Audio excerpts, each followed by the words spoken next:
Hello everyone. Today I'm going to show you how to make wall hanging using paper. First, I'm going to make 7 sticks using paper. To make these sticks, roll the paper, then color them black. Then I'm making the leaves to make the leaves.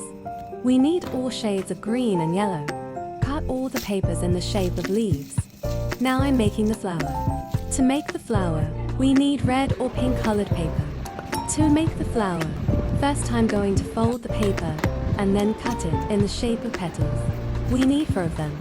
Then glue them together. We get our flower. Now the main task, make a square using 4 sticks that we made earlier. Now add 2 more sticks to make it more beautiful. Now I'm gonna cut a stick and using this, we will make a triangle to add the leaves. Now add all the leaves as you wish. At last, add the flower on the leaves. Our Wallmate is ready. Thank you. Please do subscribe to my channel.